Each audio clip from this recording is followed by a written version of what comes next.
I'm going to be discussing the mechanics of ventilation, and ventilation just means breathing, so how and why we breathe. So something very important that allows that to happen is a pressure gradient.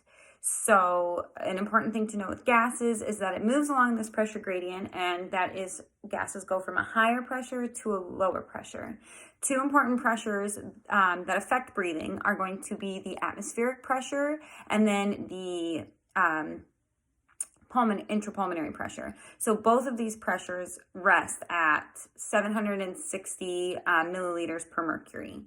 And so what's going to happen during inhalation or inspiration is there's two main muscles that affect this. So you've got your external intercostals that are attached to your ribs, and then also your diaphragm. So both of these muscles are going to contract. So when these intercostal muscles contract, it's going to pull the ribs out, and it is going to create more volume in the thoracic cavity. So because they move out, you're going to have more space in the front, the back, and laterally. And so the diaphragm, which is usually a dome shape, it's going to flatten out as it contracts, which creates more vertical volume. So when this happens, because our lungs are anchored, they are also going to expand. So when the lungs expand, this is going to cause the volume inside the lungs to increase, just like the thoracic cavity is increased. So when this happens, the gases in your lungs are all going to expand to fill that space. The increase in volume in your lungs is going to cause a decrease in pressure.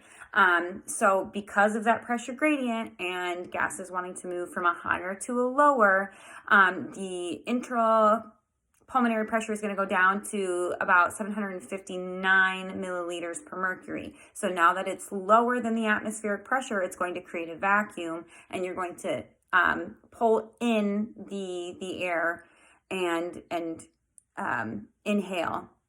So what's going to happen next will be expiration. So when the external intercostal muscles and the diaphragm relax, so the diaphragm, which is flattened out during inspiration, is going to now go back to its dome shape, and these intercostal muscles that have pulled the ribs apart are going to relax, pulling the ribs back to their original place.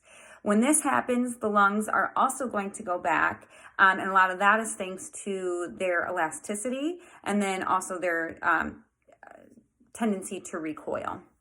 So your lungs are going to go from their expanded state back, recoil to their resting state. And when this happens, all the gases that have expanded to fill the larger space are now going to be kind of crammed back together. So as the volume decreases, we're going to see a pressure increase. The pressure, intrapulmonary pressure, is now going to be about 1 above the atmospheric pressure. So we're going to go up to 761 milliliters per mercury, which is going to cause that pressure gradient to come back into play. Since the internal is now higher than the atmospheric pressure, it's going to force the air back up and out, and we are going to exhale it.